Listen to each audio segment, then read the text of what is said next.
मशरिक़ वस्ता के बाद जंग का एक नया मैदान सजने जा रहा है और वो अमेरिका के पड़ोस में सजने जा रहा है। डोनाल्ड ट्रंप ने क्यूबा को तबाह करने की धमकी दे दी है और धमकी देने के बाद मिलिट्री की जो तैयारियां हैं वो इस हद तक बढ़ चुकी हैं कि अब सर्वेलेंस ड्रोन और सर्वेलेंस के तैयारे क्यूबा के ऊपर उड़ रहे हैं अमेरिकी, और वहाँ पर एक एक बात का, एक एक चीज़ का जायज़ा लिया जा रहा है। और अमेरिका के जो कैरियर स्ट्राइक ग्रुप्स हैं वो क्यूबा के बहुत करीब समंदरों में पहुँच चुके हैं और अब हमला महसूस ही होता है कि बस कुछ ही देर की, कुछ ही घंटों की बात रह गई है। मेरा नाम अज़हर अली ख़ान है और आप देख रहे हैं आज की बात।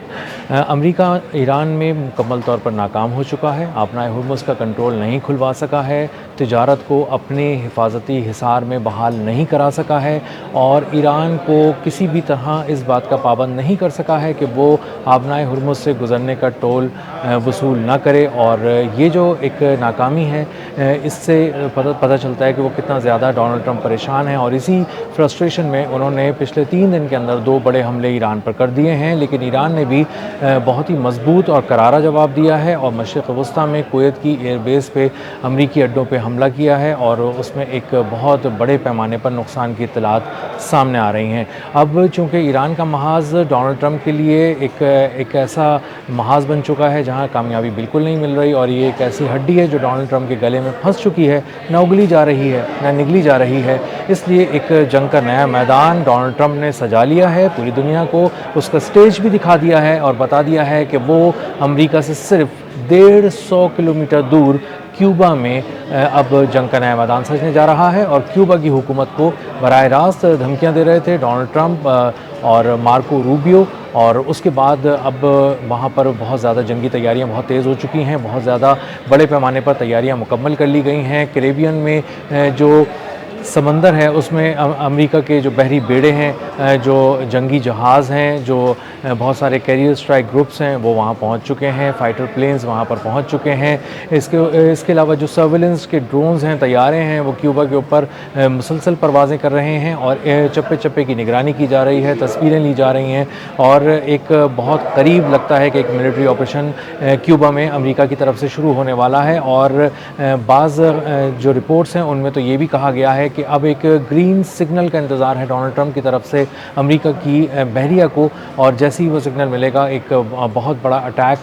क्यूबा पे किया जाएगा। और क्यूबा पे जो अटैक किया जाएगा उसके बारे में यही बताया जा रहा है कि वो बहुत तेज़ होगा, मुख्तसर होगा और बहुत ही प्रिसाइज़ होगा और प्रिसीजन के साथ वार किया जाएगा। कुछ अहदाफ हैं जो अमेरिका ने तय कर लिए हैं और वो अहदाफ अमेरिका क्यूबा में हासिल करेगा। अब क्यूबा में जो अहदाफ हासिल करने हैं उसमें एक जो बहुत ही आम तासुर ये पाया जाता है कि अमेरिका एक वेनेज़ुएला के सदर निकोलस मादुरो को जिस तरह से उन्होंने वहाँ से उठाया था वेनेज़ुएला में घुसकर, इसी तरह का एक ऑपरेशन वहाँ पे किया जा रहा है और वो चाहते हैं कि क्यूबा के प्रेसिडेंट को भी इसी तरह उठा लें और उठाकर अमेरिका ले आएँ। और इसी तरह जो राउल कास्ट्रो हैं, फिदेल कास्ट्रो के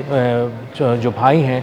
वो उस वक्त फ़ौज की सरबराही देख रहे हैं और मजमूई तौर पे क़यादत कर रहे हैं और उनको भी कहा जा रहा है कि किसी तरह से एक ऑपरेशन के ज़रिए उनको भी यहाँ से उठाया जा सकता है और अमेरिका का हदफ यही है। अब जो कैरियर स्ट्राइक ग्रुप्स हैं उसमें निमित्ज़ जो है उसके बारे में यूएसएस निमित्ज़ को उन्होंने बहुत ज़्यादा लाइमलाइट में लेकर आया है अमेरिका और बता रहा है कि निमित्ज़ जो है वो कैरेबियन सी में पहुँच चुका है। अब कैरेबियन सी में उसकी लोकेशन क्या है वो तो क्लासिफाइड है, अभी तक नहीं बताई गई, लेकिन बताया जा रहा है कि स्ट्रेट्स ऑफ फ्लोरिडा जो सिर्फ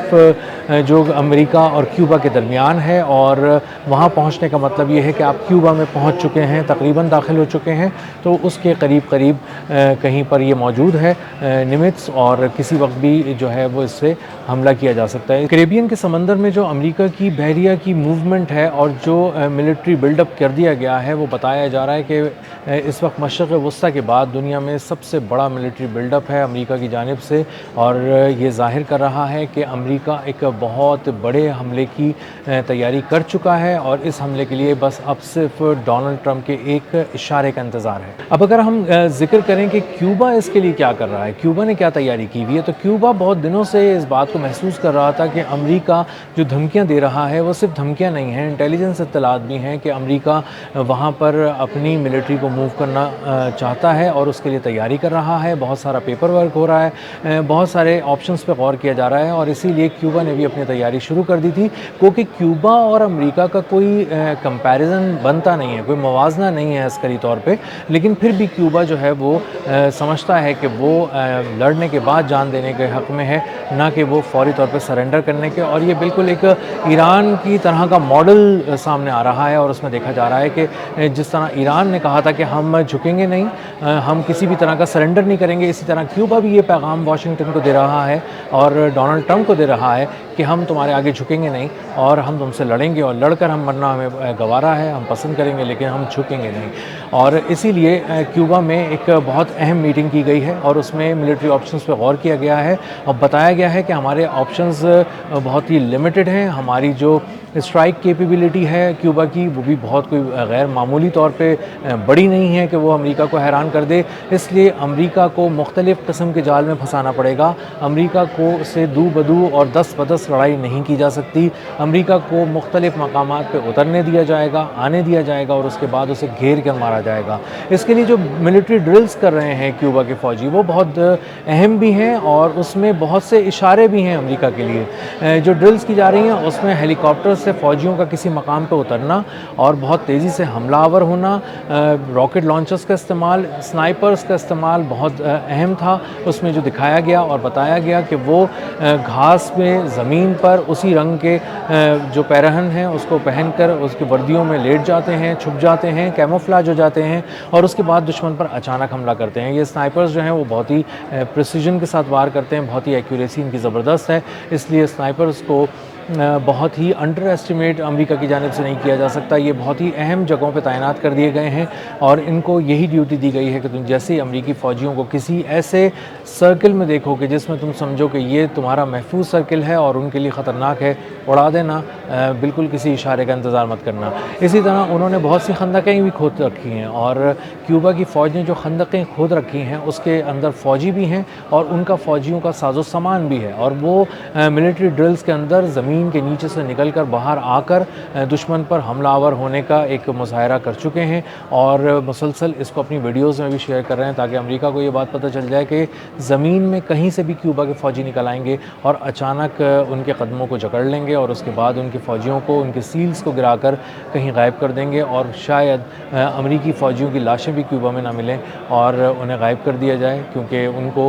वो उन्हीं खंदकों में ले जाएंगे, गहरी खंदकों में ले जाएंगे, गहरी सुरंगों में ले जाएंगे जहाँ से वो निकले थे और जहाँ से निकलकर उन्होंने हमला किया था वहीं पे दुश्मन फ़ौजियों को भी ले जाएंगे। अब जो क्यूबा है उसका कोई अस्करी मवाजना नहीं है अमेरिका के साथ। अमेरिका के पास जो फ़ौजी हैं वो तकरीबन 14 लाख फ़ौजी हैं, जबकि क्यूबा के पास महज 76,000 फ़ौजी हैं। इसी तरह अगर आप उसका दिफाई बजट भी देखें अमेरिका का तो वो 997 अरब डॉलर है, जबकि क्यूबा का डॉलर 1 अरब डॉलर से भी बहुत पीछे है। और इसी तरह अगर आप कहें कि उनके एयरक्राफ्ट्स कितने हैं अमेरिका के पास, तो 12,700 उनके एयरक्राफ्ट्स हैं, जिसमें 3,101 जो जंगी लड़ाका तैयारे हैं। क्यूबा के पास महज ये सिर्फ 20 हैं। तो इससे अंदाज़ा ये होता है कि अमेरिका और क्यूबा का कोई अस्करी मवाजना नहीं है। अमेरिका बहुत आगे खड़ा है। अमेरिका इस वक्त दिफाई तौर पे पहली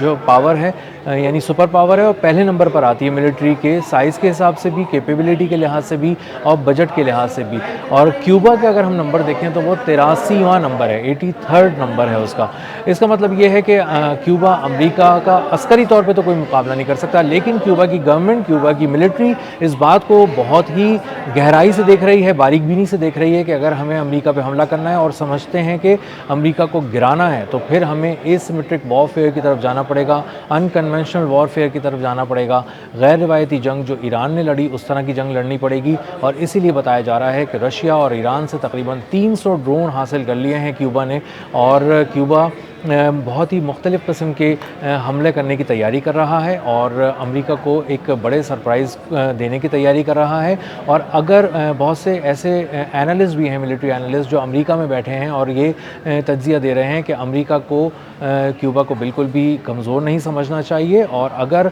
कोई बेदहानी में अगर आपने ईरान की तरह एक वहशी दरिंदे की तरह हमला कर दिया बग़ैर सोचे समझे, तो हो सकता है कि क्यूबा आपको बहुत बड़ा सरप्राइज़ दे, ठीक उसी तर्ज पे जैसे ईरान ने अमेरिका को सरप्राइज़ दिया, उसके कदम उखाड़ दिए और उसकी मिलिट्री पावर को बहुत बुरी तरह धचका लगाकर कम से कम मशरिक़ वस्ता में ख़त्म कर दिया। अब तक के लिए इतना ही। मिलते हैं अगले व्लॉग में किसी नई खबर, नए तज्ज़िये और नए ज़ाविये के साथ। अल्लाह हाफ़िज़।